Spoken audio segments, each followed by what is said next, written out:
Aloha, guys. Loa Apine with the Scrappy podcast. Having the privilege to be here at Makua Valley. And more especially privileged to sit down with Uncle Bill Aila. I'm so grateful that I get to talk story with you. Mahalo for asking. And, I think I told you in our pre-talk story podcast session was that I just after the truth. And so that, when people tell you the truth about where you're at or where if I tell people where I'm at and then I know where you're at, right, at least we have a starting point. Absolutely. We have a starting point to move into the future. And I think that's all I like. You know what I mean? So my conscience is clear. And I know that in good faith, I'm working and you're working for that mutual truth, that mutual good faith partnership, or whatever that means. I don't know if that makes sense.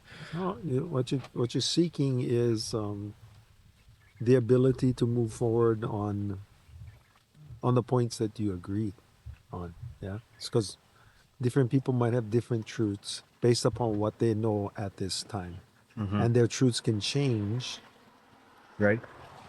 Given new information. Yeah. So, the conversation today is just going to center around Makua. Shoot. And so I guess my first question is, according to your opinion and to your perspective, what does it look like for Makua moving into the future post 2029? I believe that the U.S. Army and the U.S. government is following a path so that the relinquishing of control of not just the state lands but all of the lands is something that they're thinking very strongly about, and the origin of that comes from a group of people, a generation that precedes my generation. So you have folks like Uncle Ivanhoe, Auntie Frenchie de Soto, Theola Silva. You have folks of that generation led by folks like Uncle Ivanhoe Naivi, who actually grew up. I can point to that mango tree over there. He grew up over there. The well is the well that their family drank the water from, right? So they started this movement in response to a promise that was given to them, right? So his family and he were evicted at gunpoint and said, okay, well, we need this land. 6 months after the war, you guys can come back.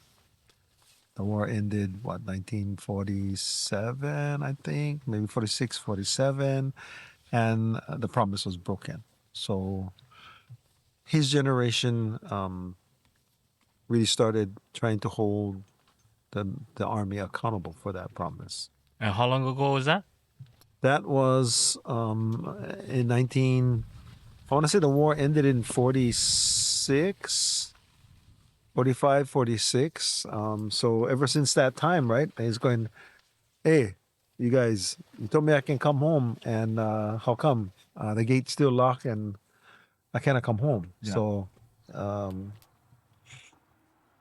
and there are other people like him, not inclusive of or exclusive of only Hawaiians. There were Japanese families living here at the time, some Chinese families living here at the time that had their land in fee simple because they purchased from other kuleana land awarders, right? But they were forcibly removed and forced to sell, right? They didn't want to, but they were told. The process is we're going to give you fair market value, whatever we say fair market value is. So I think there's 27 parcels that were fee simply owned at the time. That Makai side. some on the Makai side, some on the Mauka side. Mm. That the Army basically said, "Here's my deal. Take it or leave it. You cannot do anything about it." So eventually, they had to leave.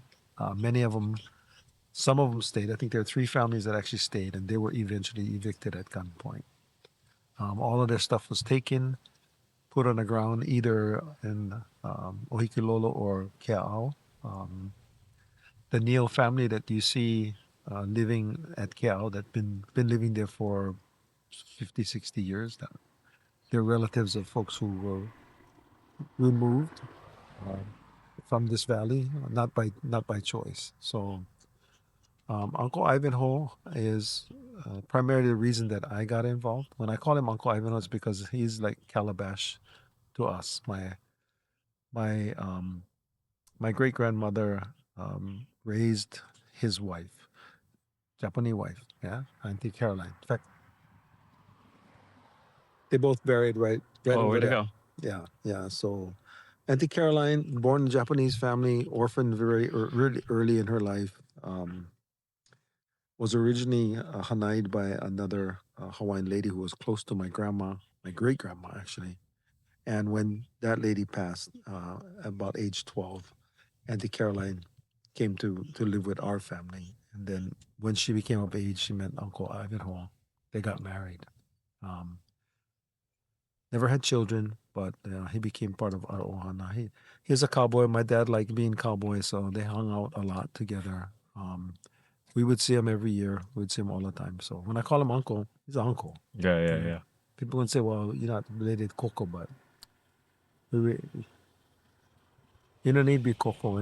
When Hawaiians Hanai somebody, it's real. Yeah. Yeah. So Uncle Ivanhoe was trying to get me involved in the fight for the return of Makua Valley, and at the time that he came to see me, I was like right in the middle of the the battle with the influx of longline fishermen from the Gulf of Mexico. And so I said, Uncle, as soon as I am able to get this a little bit more under control, you got me. I'm coming. So it took me Mm-hmm. about 5 years to do that. And after I did that, um, um, started talking to Uncle Ivanhoe, started to talk to Auntie Frenchie and some of the other folks at the time. We organized about the 1990s, before there was Malama Makua, before there was Hui Malama Makua. Would meet Sparky, Leandra, all the guys down here um, who were trying to convince the army it's time to go. It's taken us about 30 years, I'm 34. I was born 92. but we're here. Yeah. And they're talking about it. So that's the first step. Yeah. They're actually talking about it. But I want to make the point that we've been doing this for 30 years, us. Uncle Ivanhoe's been doing it for 30 years prior to that. So for 60 years, this effort has been going on. So since the leases were pretty much Since the people were kicked out, yeah, right? since they were kicked out. I Yeah. mean, there's been a protest since. Yes, Oh yeah, and with good cause, right? Because hey, no worry, 6 years after the, I mean, this was their home. 6 months after the war, you can come back. This was their home. They're home. This is where they're buried, right? So, well, but here we are. So we were protesting. We were trying to figure out ways how to deal with the army, and then eventually Malama Makua became incorporated. Another group that's close to Malama Makua. Oftentimes we meet together, but Malama Makua is the legal group with standing in the lawsuit. So the lawsuit that has gone on now for about 25, 26 years about the Army not finishing their environmental impact statement. Um, that caused, there was after the attack on the World Trade Center, it caused a, a brief sort of settlement where Malama Makua took a lot of criticism, but they made a good job.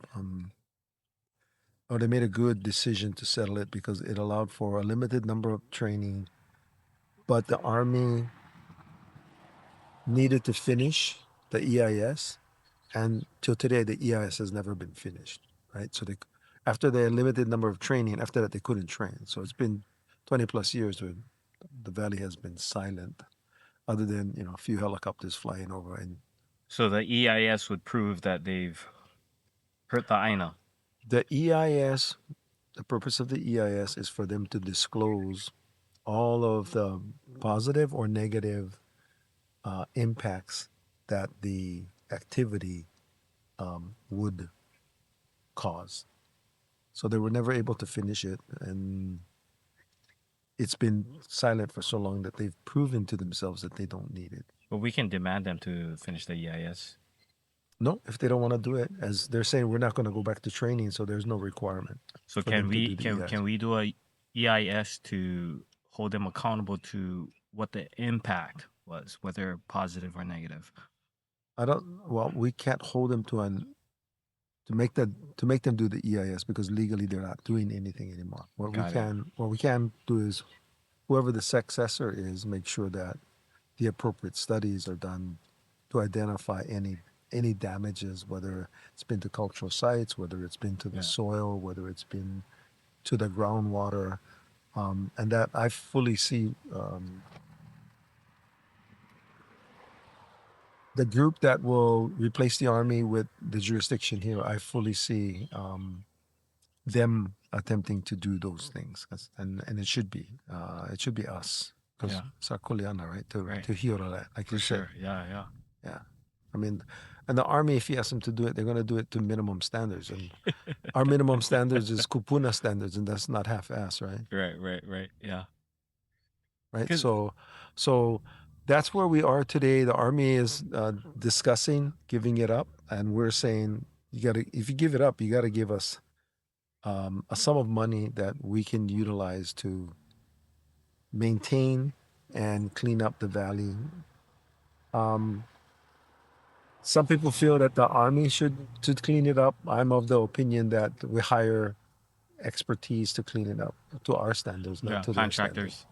Yeah, but we determine what the standards are, Yeah. right? So if you want to build a building like this, you got to do, I'm pointing to the building across there, right? So you got to do two things. You either got to dig down 20 feet, make sure no more any unexploded ordnance, build your foundation, and then come up. Or what the Army did over here was they built up 20 feet, right? So even if you get unexploded ordnance underneath there, it's not going to be impacted by the activity on top. So as we look forward, how we're going to do that, okay, we're going to need offices, we're going to need storage sheds, we're going to need to house equipment, material, maybe even classrooms, things like that. Yeah.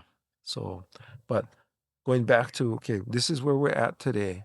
What my concern is, I'm concerned that people are going to see Makua and the current direction of Makua as being a direct exchange for Puakuloa. Yeah. That's not the case. Yeah. They call it a quid pro quo. Correct. And Yeah. and some people are going to see that, but for us guys who've been in this game for 30 plus years, and Uncle Ivanhoe, 60 plus years. we know that this is the effort, right? Yeah. So this effort is separate from the Army lease discussions, Yeah. but people are going to perceive them to be the same. So I can't do anything about that, but I know the other kupuna know. Right. What is I know we've been talking about robots and stuff like that. What are your thoughts on that kind of technology that we're looking at eventually into the future to help us with the cleanup? Oh, it's to help us with the cleanup. It's to help us with endangered species recovery. The robots can climb on the side of cliffs, and they can plant stuff where they are known to be, or they can go collect seeds, right? But more importantly is the robots that we envision that can, somebody can sitting in this office up here can program. There's a GPS on it.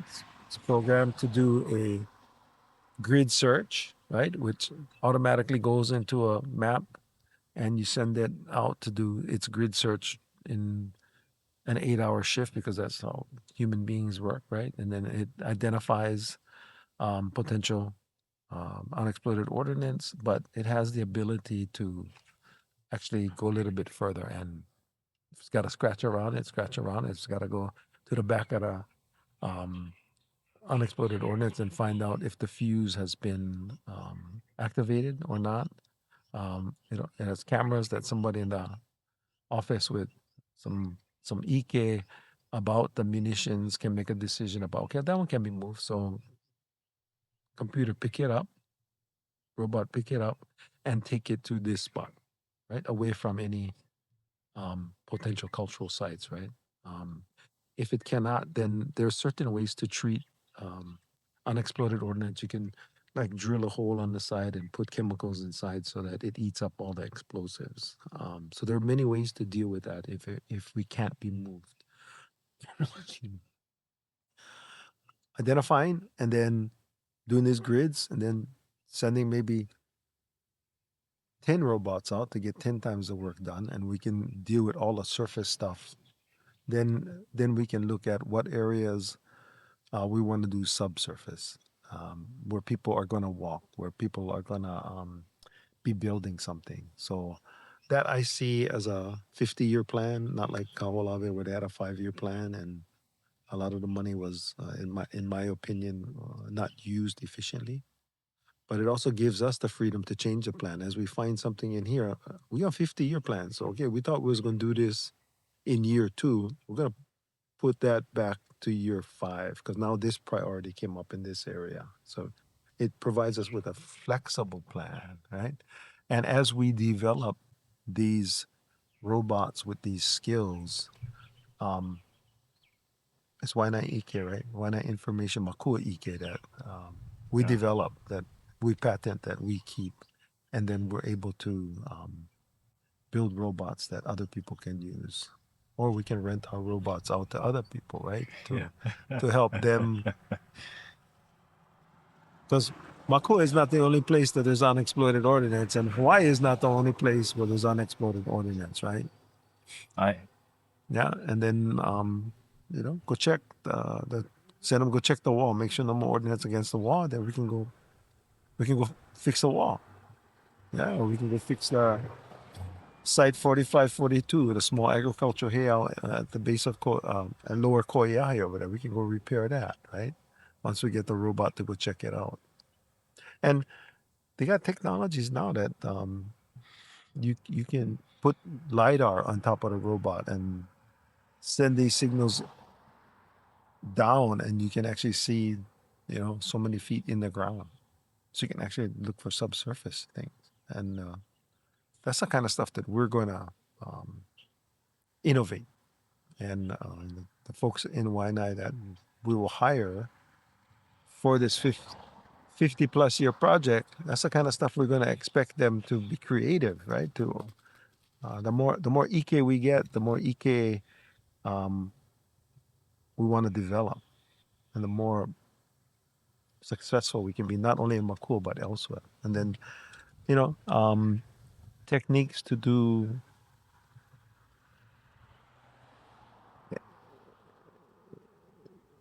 endangered species recovery, like the snails in the back of the valley or the plants at the top. Um, we're going to experiment and do different things, right? yeah. Building fences on the side of the mountain. Robots can do that, right? So you don't need to worry about the human falling off. So these are all ideas, Right. and then we start the restoration with the coastal plants, um, and we start at the same time bringing the forest back down. Yeah. So Uncle, she's maybe 20 years ago had the opportunity to plant core trees on this ridge at the top of Sea Ridge with Uncle Eric them at Kaala Farms and with the Army. And those trees, I would say, in 5 years they were 20 feet. So I can only imagine how big those core trees are now, Wow. right? In 5 years, because we went back and checked, in 5 years, they were 15 feet tall. When can we go look at them? We just got to Ask get for- permission. Yeah. We go. I'll go look at them. Yeah, but hey, we can plant our own, man. Yeah. That's where. But we're gonna need that endowment from the military. Okay. So when can year one start of the 50-year plan? as soon as the paper is signed that the Army no longer controls Makua Valley, and this community group that has a public land trust instrument and a transition plan is drawn up between the Army and that group, and as long as the money is in the bank, we can start that plan right away after that. How much you was thinking about asking? I'm thinking about $500 million because it's reasonable. I mean, we cannot ask for 10 billion because it's in the grand scheme of things, it's unreasonable. So Yeah. we got to keep an eye out. $500 million. If you get a 10% return on that, which is reasonable, It's right? 50 million. 50 million a year. Right now, they're spending about, I want to say, anywhere from 10 to 18 million dollars a year over here doing Just Makua? just doing the maintenance on the roads and keeping the fire brag down and keeping the grass down so there's 18 no to fire. 20 million. No, I've said 14 to 18. Oh, 14 to 18. Yeah. So costs money because Yeah. EOD, you need the EOD support, right? Anytime you dig, you need the EOD. I mean, the What is EOD? explosive ordnance detail or whatever. So it's the folks that deal with Explosive ordnance. explosive ordnance. So because of that, the cost is higher. Yeah. So why don't we pay our own people? We train them and we pay them to help us do it. And the reason why they haven't just like left it like Kaho'olawe or have come to a deal like Kaho'olawe is because of all the unexploded ordinances. Because if they Well, just like vacate this place and leave them as is and take away that 18 million or 14 million, if somebody goes up in there and gets exploded, who's liable? The state? If the signs on the gates are always there and legible, and that they're going to argue that hey, you knew the place was dangerous when Okay. you went up there, right? So you accepted the risk, right? Okay. Yeah. So I would prefer that we eventually take the Kuleana for restoration here, Yeah. because the Makes sense. army get 2-year commands, guys come and go, and I don't want them to do it. Right. Can they? So the bottom portion is 1/3. The lease expires in 2029. The lease says the Army has 2 options. One, they can surface clear it, all the state lease lands. 2, they can do an appraisal and they can pay the state and walk away. That's what's in the lease right now. That's in the lease, right? So I mean, that's a legal contract that Yeah. people signed. That lease can be amended. It could in certain ways, but it cannot be extended, right? So Yeah. a state lease can only go for like 65 years at the longest. Right. So can we encourage that they change some language in the lease? We could, but there's no incentive for them to do it right now. Right. Yeah. There's no incentive. There's absolutely no incentive, especially, and we wouldn't want to if the discussions that are going on that they want to give it back and are willing to give a significant chunk of money for sort of this. I know. this Well, I new would management. encourage them to put in the language, erase all the stuff about what plans they get. We just put in there the $500 million with the plan that we're gonna do, and your lease is gonna end. Well, the lease is going to end anyway, Yeah, right? So yeah. for the bottom 1/3, Yeah. No, but for That's- the full valley, you know what I mean? the top 2/3 is not part of the lease. That's their property right now, which they took during they took through various land instruments as early as 1941, right? Japan got bombed, martial law was declared. Eventually, when Hawaii became a state, they had the U.S. government had the opportunity to hold on to lands that it had at the time. So it chose to keep the top 2/3. Okay. So that's So that's state law. It's federal law. Federal law. Yeah, Okay. But we yeah. can have that overturned as well. We can, the Congress can change it Okay. in terms of transferring jurisdiction over the land. Yeah. So that's To that same group, whoever may take care of the bottom one correct. third. That's exactly how they did it to Kaho'olawe, right? Except Okay. they transferred it to a state agency. Right. Excuse me. Kirk. Until such time Right. that there is a Native Hawaiian governing entity. Until such time a native Hawaiian government entity, you just said. That's for Kaho'olawe. Oh, we can get that same kind of language. No, then, we huh? don't want that same. We don't want that language. same kind of No, language. we How don't. come? We don't want the state to take it. Okay. We want to come right directly To the community. to the community group. Yeah. Got it. Understood. Thanks for clarifying that. That makes sense. Don't want the state. We don't want OHA to take it. So Kirk is funded by the state. The administration for Kirk is funded by the state. And then get volunteers that go and help. Yeah. Because the PKO, Patekolawe Right. Ohana, is still an organization that continues to work with Kirk to run those access. Oh, they work together. I didn't know they worked together. And PKO has a number of seats on Kirk. Oh, right on. Kaho'olawe Island Reserve. Right. But still, I mean, they, it's hard for them to get money, and it's hard to continue to clean up because they weren't given an endowment, right? Yeah. They should have asked for an endowment back then. Should have. That would have set the path for what we can do here in Makua too, you know? So if we take $20 million a year and we do the maintenance, right? Fix the fences when rain, fix the road when rain, make sure somebody cut the grass so fire risk is low. That, in our scenario where there's a 10% return, there's still $30 million for us to start experimenting with those robots, right? And start cleaning up and doing all the other things. Yeah. I see it. It's what should be done. It's pono for what has happened here. And it is pono for us to be in charge of the cleanup. That is pono. You think the U.S. military wants to entertain being pono? Well, that's our definition of pono, right? I don't know what their definition of No, pono I'm talking is. about them to adhere to our definition of what pono is here in Hawaii. I think, well, here in Hawaii is different, yeah, because they're different places, right? So I'll talk about Makua specifically. specifically in Makua, I think they're very much interested in giving back the valley. Yeah. Some group. They would be happy to hand it to the state. They would be happy to hand it to OHA. They would be happy to hand it to somebody, but we don't want that. Yeah. Yeah, so OHA, DHHL, and the state of Hawaii is out of the question. DHHL would never want this, I can tell you, because they cannot build houses, bro. You know what's the cost? What you say? They gotta build houses. What the cost to build a house over here because of the potential? Uncle, they still can't build houses with lands they can get.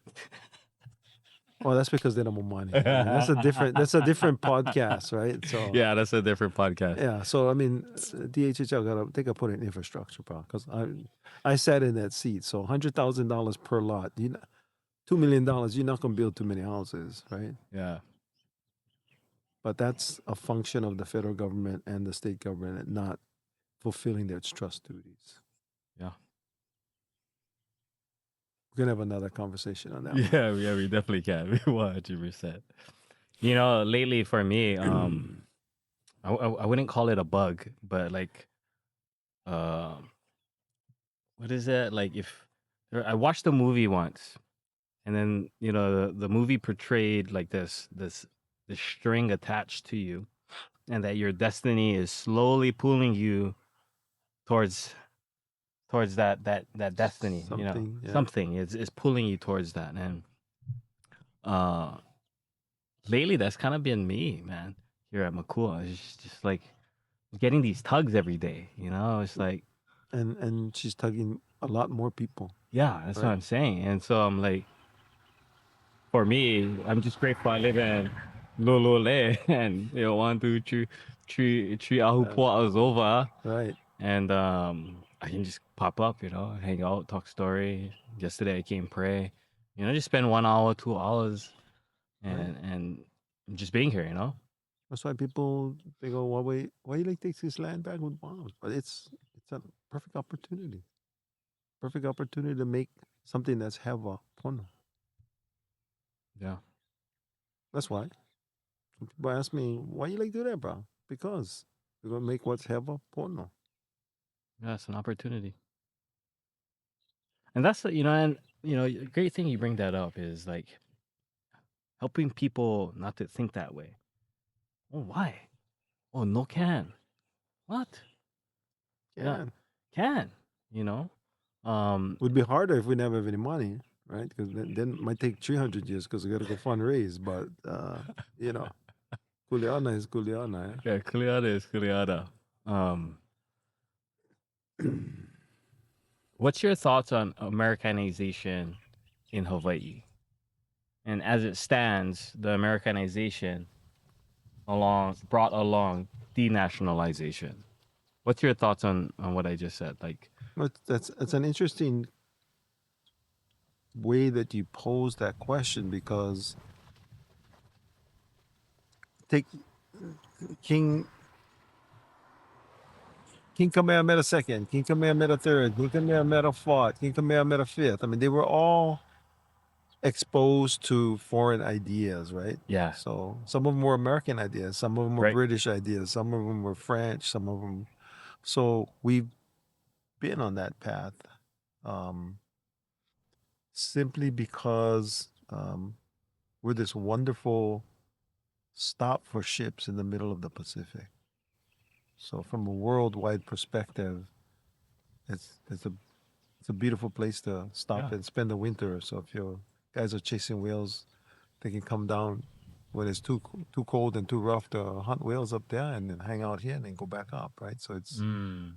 it's strategic from that standpoint. It's also a strategic in terms of President, what was his name? McKinley, yeah, the guy that got shot. The guy that took Hawaii, that refused to sort of return it and did the false sort of annexation, right? Because takes McKinley was the one that did the false annexation, yeah, because and then he got assassinated. yeah, take two thirds. Yeah, it's Have a they call that Japanese call it bachi, right? bachi. Yeah. So but yeah, so I mean it continues today, but it's not only America, bro. Look at how many of our kids are like doing the Korean hip hop stuff. Yeah, yeah. I got nieces and nephews that are Well, I guess I posed the Americanization first because that's the I would say that's the thoughts and the actions behind what I said about Americanization is what was implemented to remove the language, fill up all the fish ponds. Basically, what I'm saying is that cap, Americanization created denationalization. American capitalism. Okay. Yeah. So Okay. American Yeah. capitalism, the desire to make money off of natural resources in Hawaii. That's the problem.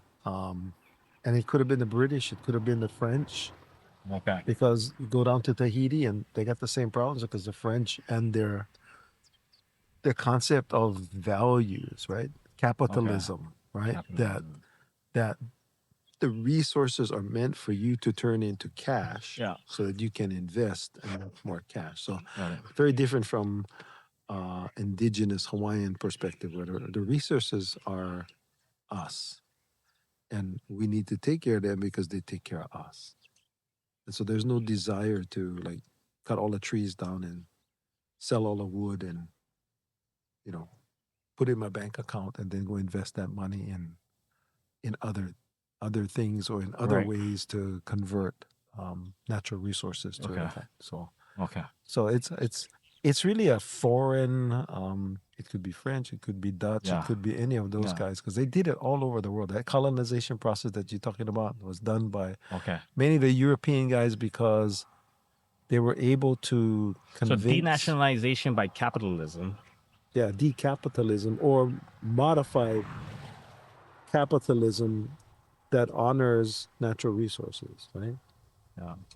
Because I was just trying to think of like I mean the U.S. military is the force that stepped foot on Hawaiian lands, deposed the queen, and then came in. And this was Well, they had their selfish reasons for doing that. One in Pearl Harbor, right? right. Yeah, that too. So they had their interest as well, the U.S. Absolutely. military, and then work- Sanford Bido, Work with Ma, the business guys. the business guys had their interests, right? So it was win-win for them. It was profitable. It's profitable, yeah. Well, let's go back to profit. the Yeah. capitalism, Okay, capitalism. It was profitable for them to do that. Okay, and then because of this capitalism, right, and all this kind of trade, you know, they really they got rid of the Hawaiian language. We couldn't speak Hawaiian language. They made it. It was part of the colonization process, right? So you destroy the language, you destroy the religion, you destroy the customs, you supplement that with sort of this Christian values, Christian way of thinking, where the male omnipotent person is the one that everybody bows to, right? Including down into the family, right? So the husband, the father, that figure is the you got to listen to him, right? Yeah. Versus our religion, you had a lot of Kane and Wahine values in the Akua, right? They had facets, right? And so it recognizes the male, or say the ku and the hina forms, Right. Whereas these other religion that has been established here is really about the patriarchal process. Got it. Because it's easier with one person in charge, and everybody got to follow that person, right? Right. And if you don't need to listen to your mother because you're supposed to listen to your father, then Yeah, that's definitely a deeper conversation to have. I was trying to just make a blanket statement that based on the overthrow and the things that subsequently followed, was that it was profitable for them to stop Native Hawaiians or Kanakaʻiwi from speaking their own and language. practicing their culture. Yeah. Right. And so, in essence, like I think about it, and it sums up in my head real quick that they took a dry eraser to my culture. Well, that was They tried to, right? The saying goes, they buried us, but they forgot that we were seeds. And so in essence they tried to erase my culture and make me forget. And Right. I have a firsthand account of a girlfriend that is at least a quarter or more Hawaiian blood, and she doesn't even consider herself a Kanakaʻiwi. And so that is a product of what they've done 134 years ago. Yeah, it's a product of the values that she carries now, which are values that other people imprinted upon her, right? Yes. And it's unfortunate that not everybody grew up in a rural Hawaiian family, because those values, I think, are much more pa'a in sort of rural or homestead, kind of Molokai, just rural communities. It's harder to hang on to these values in an urban setting. Yeah.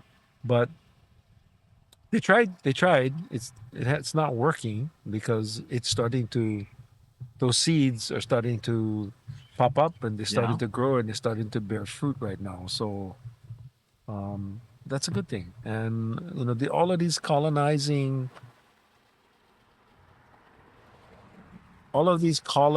countries, it wasn't just America, it was Britain, it was France, it was the Dutch, it was other people. They shared one thing in common. They were all European based, right? And so there was a theory that even the Roman Catholic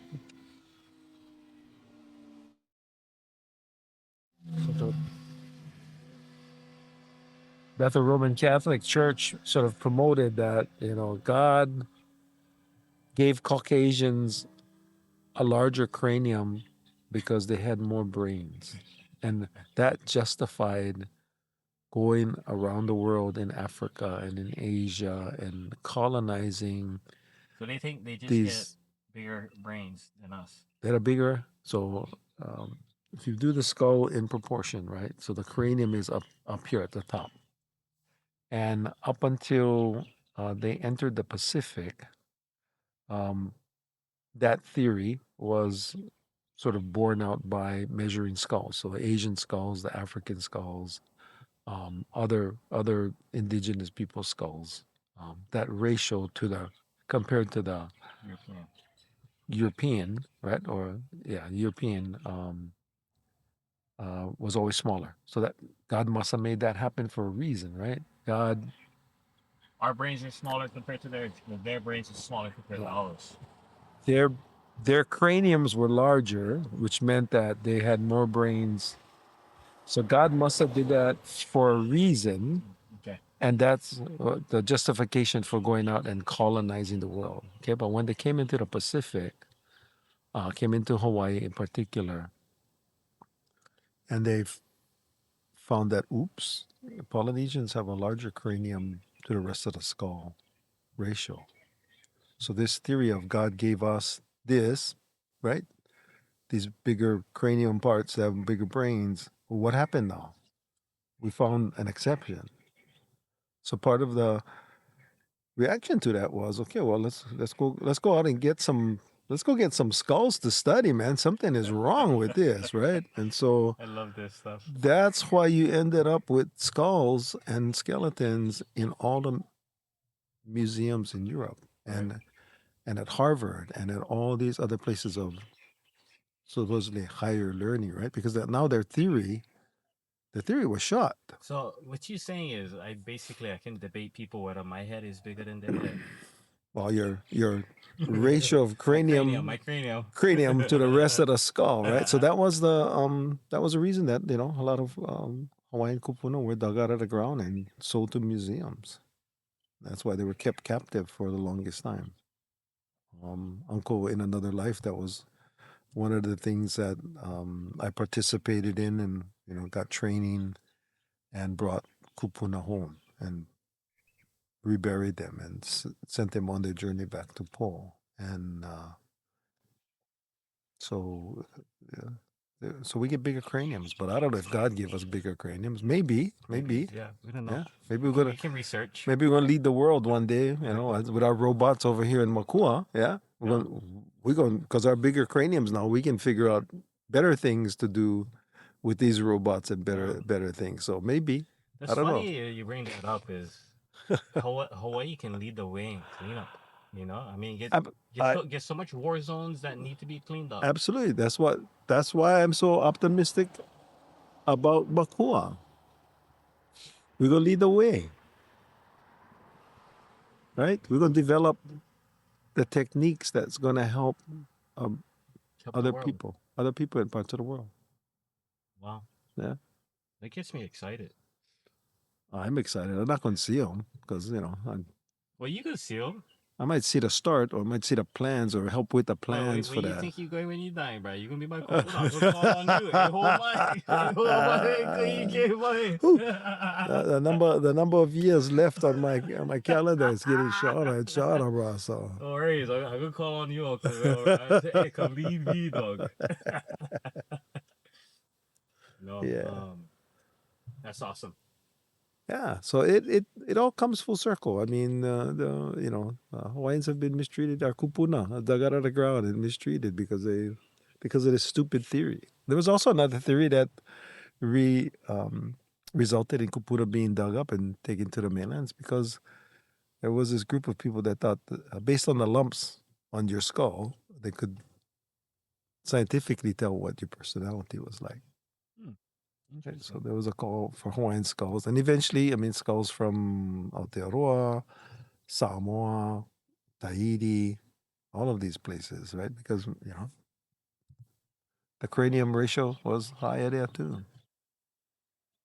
So it's an interesting part of history, and we should understand history to see where mistakes were made, so that we don't make the same mistakes. And that's why we hang out with kupunas. And Well, that's why we seek Kupunas. Kupunaike, and that's why we should be doing these things, as a keiki, opio, whatever you like call me, makua, whatever, label I'm in, is that for me, right, the best thing, because I thought about who I, like the way that I operate, and every day, well, I see myself as a businessman in some essence, and part of being a businessman is understanding risk. And through the last 10 years of my life, what I've essentially become is a risk manager, risk management, whatever you want to call it. And what I realized, to figure out how to take risks, the best way is to go seek people that are doing what you like to do, a talk story with them, so that you can mitigate the risks that could hurt you. And if and there's these three things that this one guy told me once. He's like, you look at your risks and the three things. What's the best thing that can happen? What's probably going to happen? And what's the worst thing that can happen? And if you're able, I mean, if you calculate, that what's most probably going to likely happen helps you meet your goals. If the thing that's best likely to happen helps you move your goals, and then if you look at the worst thing that can happen, and if you can live with that, then go balls to the wall to go do it. And so for me, the Scrappy podcast is my medium to manage risk, in essence, by talking to people like yourself, so that I can understand what I'm getting into. And so I think consulting Kupuna, consulting Makua, consulting Keiki, consulting the OPO for whatever circumstance you're trying to endeavor in, I think it's important to do that. And it helps to understand um, if somebody's made these mistakes someplace else, right? No repeat the same No mistakes. repeat the same And mistakes. then I think you go in and you have a plan to mitigate risks, but you also are flexible enough to change that plan should you come up. We're digging over here, but get an unexploded ordnance. Okay, so now we cannot move that bugger and we cannot explode them. So we got to go do something else for a little while until we figure out how to deal with that one, right? So that flexibility Yeah. to I mean, pivot. you Yeah. just define risk management right there. It's like, yeah, well, we found a risk. Yeah. Let's manage the situation, Exactly. and then we can pivot, continue on this. So Right. So we're not gonna put a building right next to the mountain with a big rock that's about to fall down, right? That's our kupuna wouldn't do that. right. And then you can also see when that their lifestyles reflected that. And it's the land tells a story. Yeah. And then usually you if you're lucky enough to be around with your great grandparents, right?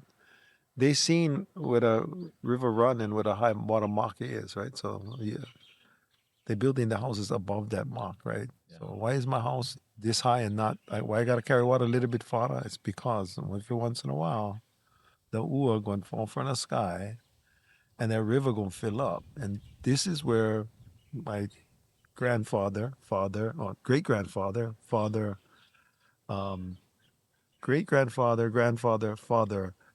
That's the 80, 90 years of experience, local knowledge that they relied upon so that they built a house over there. Yeah, you Right? kind of you kind of get that on AI. No, AI not gonna tell you that, bro. You can't get that on AI, because I've been hearing stories just based on what you just said. I've been hearing stories of how they built houses in Waialua, and that they knew that was a flood zone, and that the way that they treated the land Mocha, if they didn't do their due diligence of allowing the ʻāina, that when the ua fell, that the houses down below wouldn't get flooded. Classic example is Makua Valley right now, right? All these guys riding their motorcycles and their e-bikes up there, they're screwing it up for the future because all these ruts that they're building right now and all the young ferns that they're running over that would hold that water back and get it to percolate into the soil at a slower rate and not run off, right? And rebuild our aquifers. That's very short term sighted. It's my happiness. Look at me. I take my picture. Look at my bike. I'm up in the mountains. Blah blah blah. But cost something, brother. That costs your grandkids drinking water. I think they gotta look at it from that standpoint. I don't think they look at it from that standpoint. They don't, because it's all about me, right? I mean, that's the guy. It's all about me. Yeah. They don't think about what they're doing. We can educate them. We can try, but Yeah. hard today because, again, the values when you this colonized values is about the individual, right?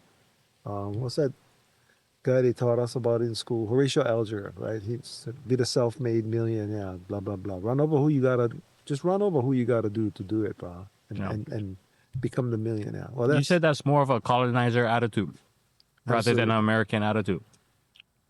Well, I think we had chiefs that were selfish, right? So we cannot. Yeah, we say, did have chiefs that were something Right. well documented. Right. So I mean, it's not only them, but our kupuna didn't teach those chiefs to be like that, right?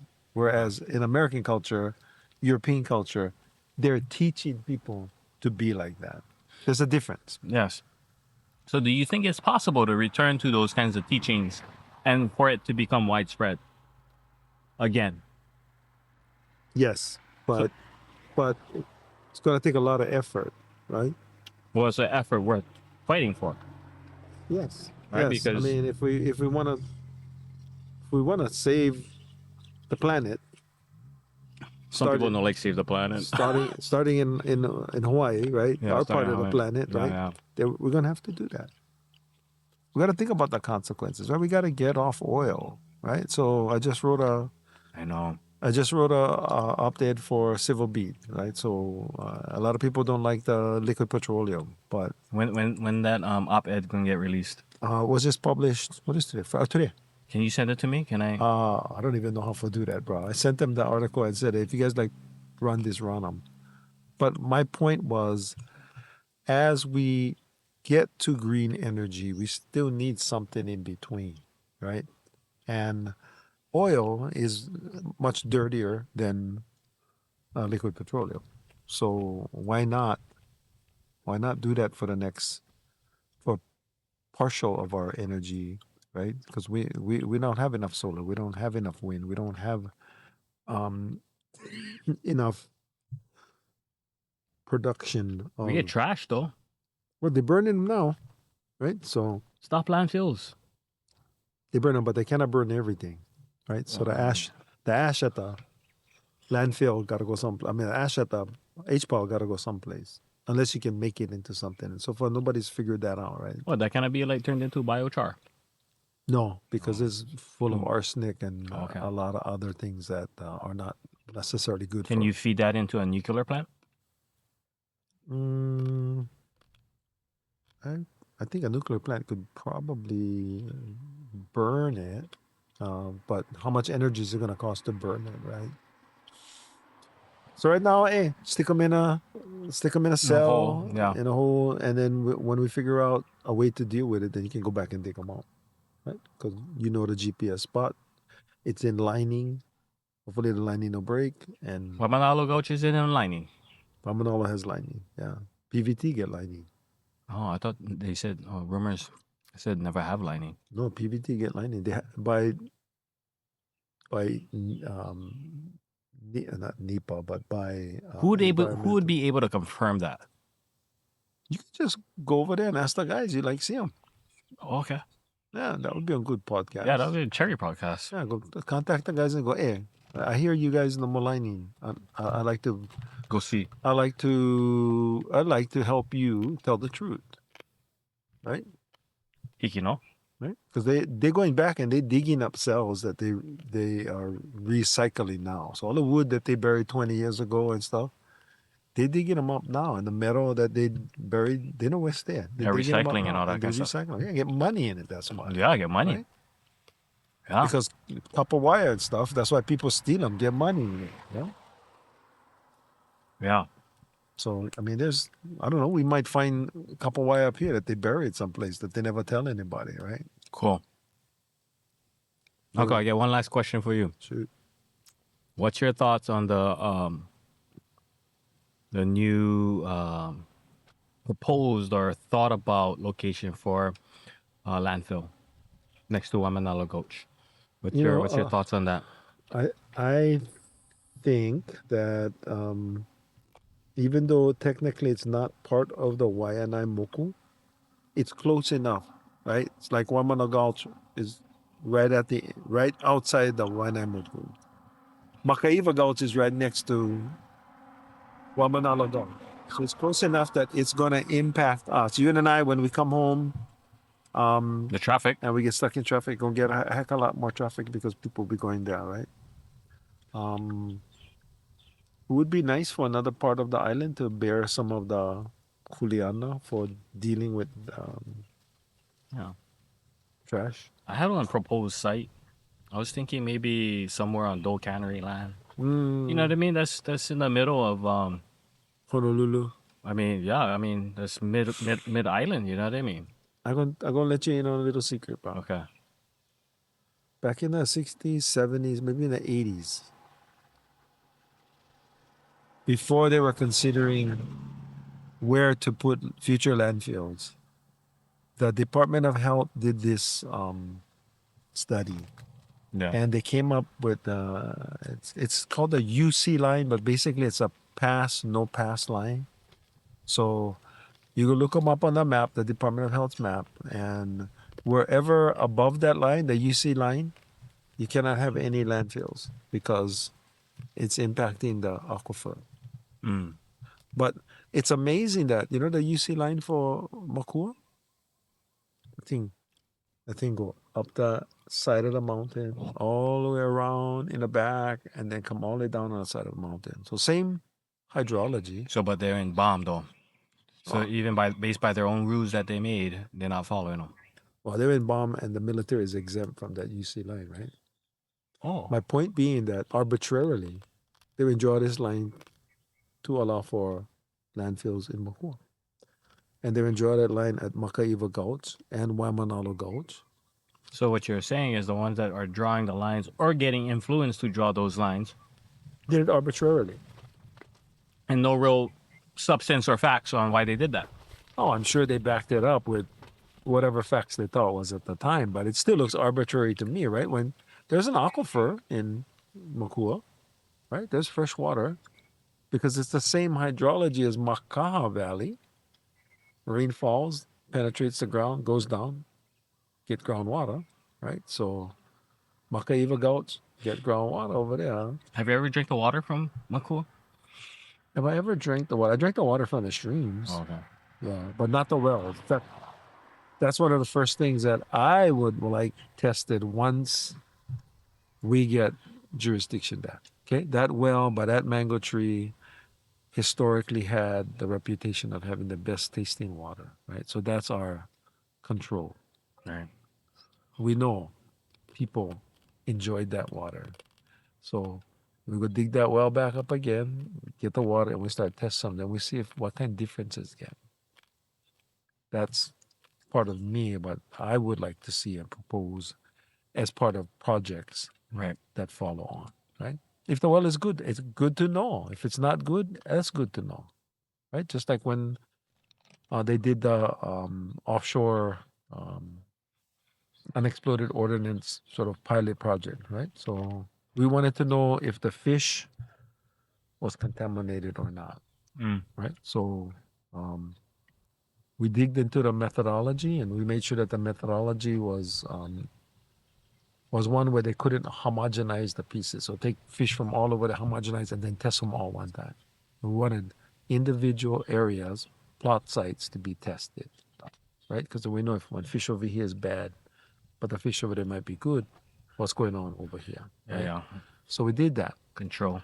We also insisted that we get professional fishermen from Waianae to go and catch those fish. So go catch the fish, pick the limu, catch the he'e, catch the kona crab, Yeah, because you guys did all that. yeah, we insisted on that. Because I never like some scientists who didn't know how to catch fish go, okay, well, we couldn't get enough to do the sample, so, bullshit. You get the guys from Nanakuli, Carl Jellings and his family, they've been fishing a long time. They caught every sample, every fish that they wanted. Uncle took time off from my job. I went diving with them. I helped them spear the he'e and helped them pick the limu. I brought limu koho up on a 50 caliber shell. It doesn't get any closer than that, right? So test this limu. It's growing on this shell that has been open and had explosive material inside of it. Really? Yeah. My shell had explosive material in it. I can take you out there, bro. I can give you 100-pound bomb right now. Get plenty. Okay? They couldn't do it all, clean it all up because it's too expensive. But the technology exists. They could use a remote underwater vehicle to go with arms, pick it up, put it in a basket on the side, bring it to the barge, have one remote control arm, pick it up, bring it over onto the barge, put it on a what do they call those things? On a moving ramp. Go into a place where they use a water saw to cut the unexploded ordnance up. Move that into an oven where they bake the explosive material off, so it's not explosive anymore. And then the brass or the steel come out at the other end, and you can recycle it. Proved it can be done. It just was super expensive. So the cost per unit that you clean up is like Oh. cannot You got to do it. revisit those kind of stuffs because, As technology gets better, bro. yeah. So who's to say that one of our robots over here cannot walk on the bottom of the ocean and pick them up and then pull a little balloon full of air come to the surface, right? Makua has just been waiting for the future. Swim to the barge and go, hey, I got this for you, pick it up. The Nada robot picks it up, puts it in the time. There's nothing that cannot be done if you get imagination and you have money. That's why the endowment is important. Because now you can experiment and you can play. You can even give them some AI, but I'm not sold on AI yet, bro. That's fine. That's fine. Gonna take time.